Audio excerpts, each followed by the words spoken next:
in Washington, which is normal for July, but for you guys who are all out braving the weather to celebrate today, we're just so grateful. A very special thank you to our Agricultural Marketing Service dairy team. Where's our USDA team?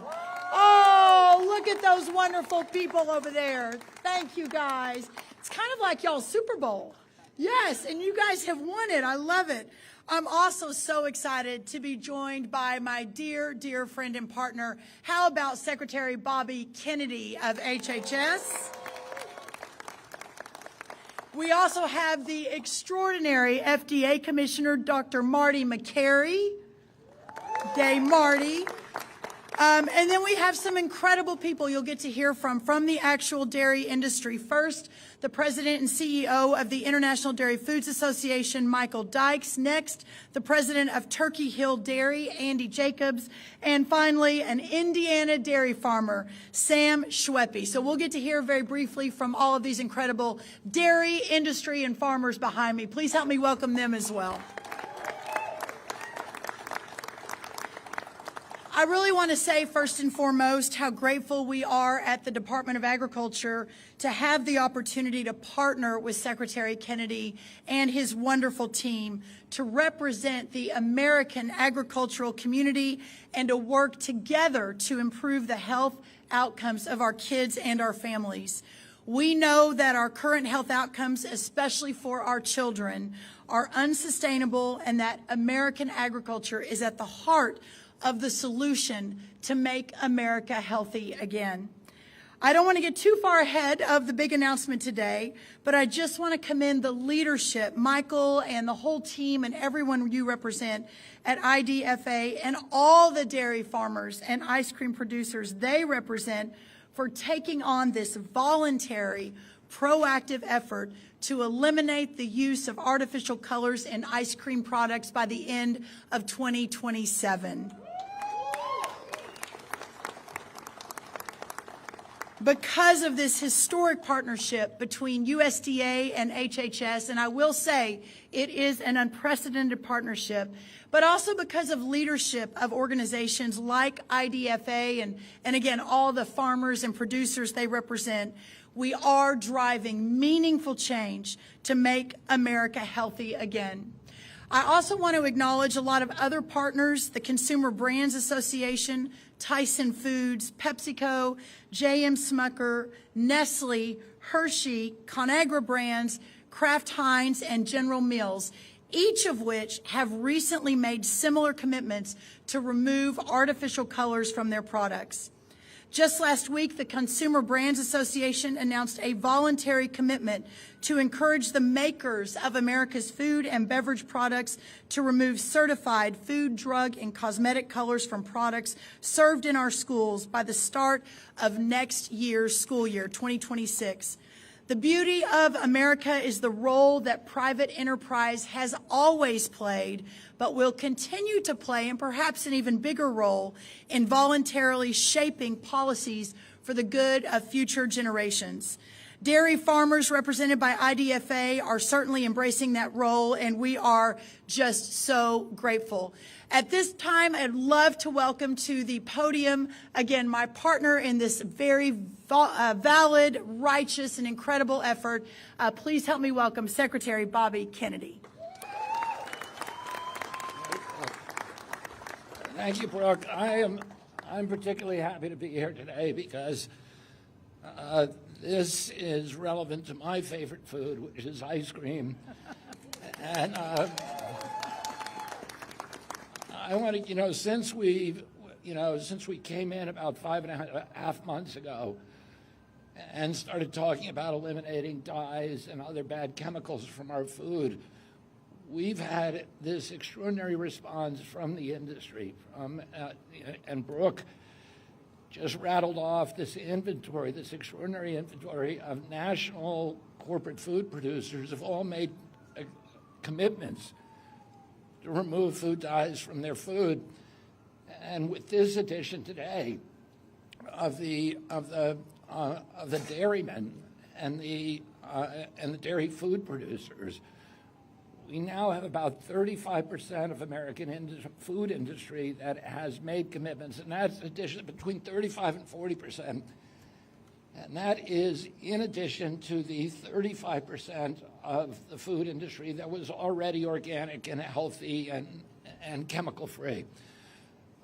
Brooke and I have often talked about the fact that we can't make MAHA succeed without the partnership of the American farmer.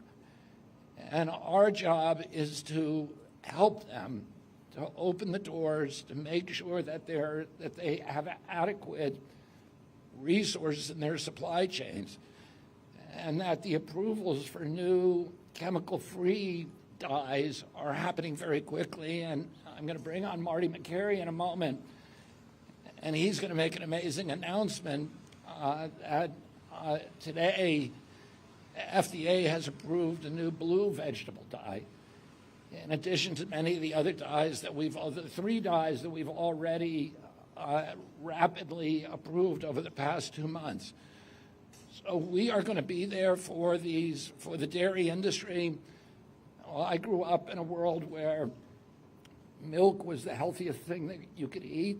There was been an attack on whole milk and cheese and yogurt over the past couple of decades, and Brooke and I, our agencies, are about to release new dietary guidelines in the next several months that will elevate those products to where they ought to be in terms of contributing to the health of our children. There's a tremendous amount of emerging science that talks about the need for more protein in our diet and more fats in our diet. And there's no industry that does that better than this industry. So I'm very grateful for this industry for stepping up, not only on this, but over the past 10 years, they've removed 60% of the sugar from milk products in school lunches. They've pledged to continue to reduce the amount of sugar in the food. This step is an extraordinary step, and I'm very proud to be part of this partnership. I'm very, very grateful to the industry. There are many dairymen and women in the audience, and we met with them this morning, and it was an amazing meeting with amazing people. And we want to make it so that they're successful and that they can do what they want to do, which is to provide our children with the healthiest food possible. So now I want to introduce my friend and my colleague, Marty Makary, and I've already ruined his announcement. No, thank you, Secretary Kennedy and Secretary Rawlings. We wouldn't be here were it not for both of your vision to make this happen, so thank you. And Secretary Rawlings, you've been the perfect partner in this. When we first said we want to remove all 9 petroleum-based food dyes from the U.S. food supply and do it soon, the naysayers said it would not be possible. And here we are weeks later with an announcement that nearly 40% of food manufacturers have raised their hand to say, yes, we agree. There are no Democrat or Republican children in America. They are children. And so we can do this because we now have enough reason to be concerned about these petroleum-based food dyes. We don't need to wait for a 10-year randomized controlled trial. Parents are telling us that when a kid has abnormal behavior and they try reducing or eliminating petroleum-based food dyes, they have seen behavior improve. That is data. May not be a 10-year randomized controlled trial, but if we listen to parents, there are learnings there for the medical establishment. There are also randomized controlled trials also raising these health concerns with the petroleum-based food dyes.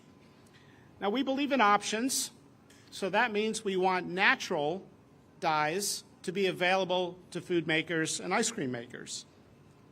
Normally, every couple years, the FDA will spit out one natural food dye approval.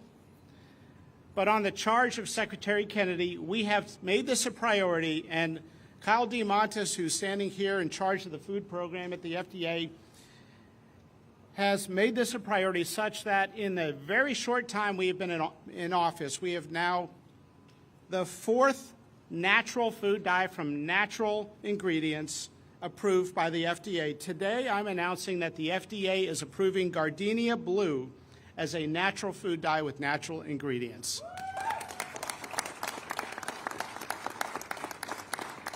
We believe in options, and we believe in incremental improvements in health.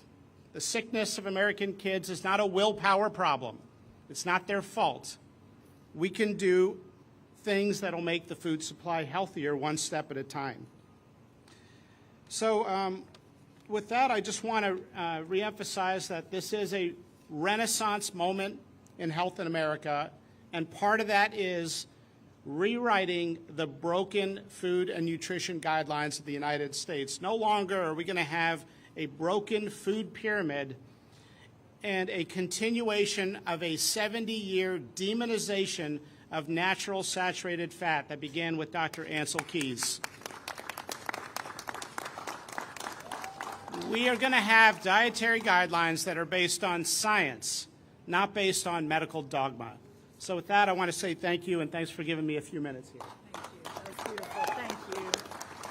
Thank you, Dr. McCary, another incredible warrior. And I know he recognized Kyle Diamante standing behind us, but I think Secretary Kennedy and Dr. McCary and I all agree that while we often get to stand up here and take a lot of credit, it's really the people who are working behind the scenes that make it happen. So a big shout out to Kyle and the entire team at HHS and USDA. And FDA. So thank you.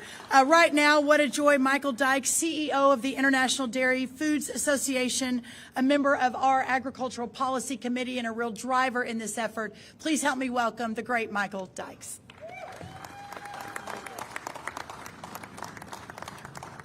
It is indeed a joy and a privilege to be here today. This is a great day for dairy, and it's a great day for Make America Healthy Again.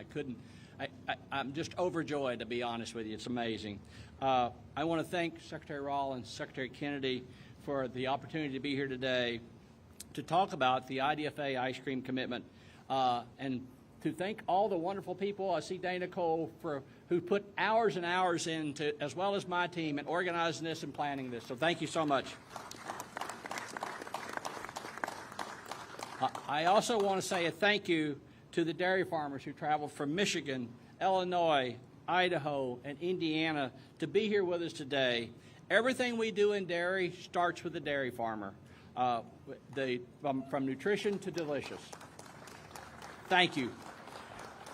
I know what it's like to be on a dairy farm. As a kid, having grown up milking cows, and as a dairy veterinarian, I've been there, I've seen it, I know your hard work, and I know your dedication. So thank you for all you do.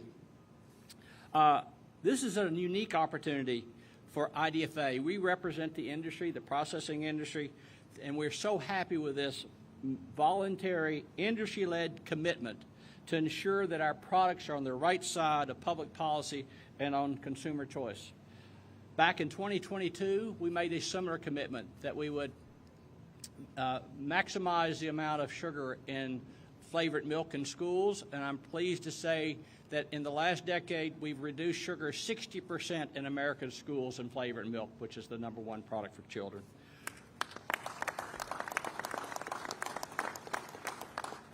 Earlier this year, we made a commitment that we would eliminate the certified artificial colors. The company stepped forward that they would eliminate the certified artificial colors in dairy products sold in schools, milk, cheese, and yogurt. Another commitment that our industry stepped forward with the member companies coming forward and making those commitments. And today, it's about celebrating ice cream and honoring the history of ice cream in America by making sure that we continue to offer the products that consumers know and love. This announcement today represents over 40 individual ice cream companies.